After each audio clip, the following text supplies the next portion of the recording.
অতীতের কথাগুলো, পুরনো স্মৃতিগুলো মনে মনে রাইখো। আমি তো ভালা না, ভালা লইয়াই থাইকো। আমি তো ভালা না, ভালা লইয়াই থাইকো। অতীতের কথাগুলো, পুরনো স্মৃতিগুলো মনে মনে রাইখো।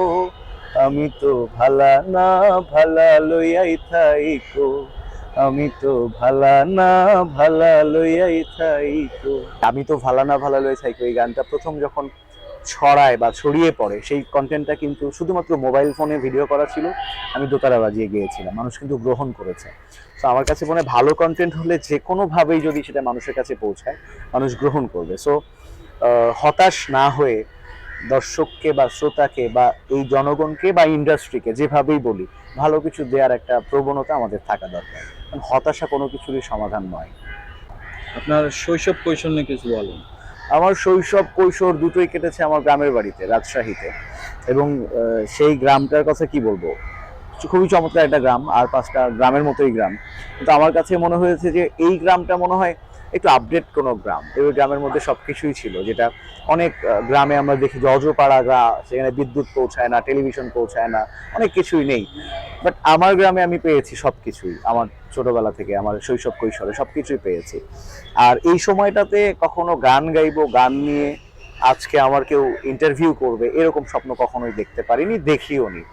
আমার এই জার্নিটাই শুরু হয় হয়তো আজ থেকে 7-8 বছর আগে, 2015 সালের শেষ দিক থেকে আমার জার্নি, বা বলতে পারি 16-র শুরু থেকে আমার জার্নিটা। তো এর আগে পর্যন্ত গ্রামেই থেকেছি, গ্রামের যা যা হয়, যেভাবে চলাফেরা করতে হয়, যা ফ্যাসিলিটিস পাওয়া যায়, সব কিছু নিয়েই সন্তুষ্ট থেকেছি।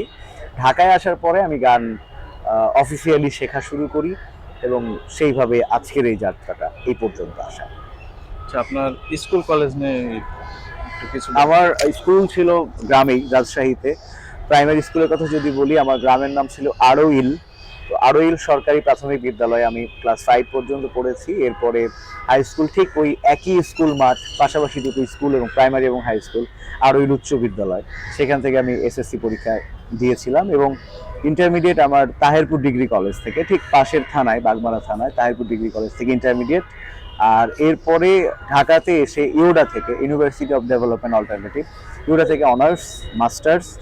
আর বর্তমানে 6 মাস হলো ইউডাতে আমি গেস্ট লেকচারার হিসেবে ক্লাস নিচ্ছি মিউজিক ডিপার্টমেন্টে। আচ্ছা, সঙ্গীত শিল্পী যদি না হতেন তাহলে কি হতে?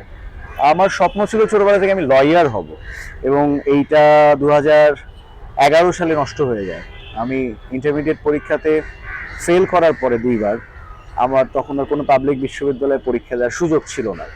তখন থেকেই স্বপ্নটা দূর হয়ে যায় যে আমি আর লয়ার হতে পারবো না। বাট তখনই সেকেন্ড অপশন আমার কাছে, আমি বলবো, বাট এটা হয়তো বা সৃষ্টিকর্তার একটা খেলা আমার কাছে মনে হয়, যে হয়তো ওই ফেলটা যদি আমি না করতাম, তাহলে আজকে আমি এই জায়গায় আসতে পারতাম না। তখন মনে হয়েছে যে গান ছাড়া বোধহয় আমার কাছে আর কোনো অপশন নেই। এবং আজকে ফিল করি যে গানই ছিল আমার ফার্স্ট অপশন, বাট আমি এটাকে ফিল করতে পারিনি। আমি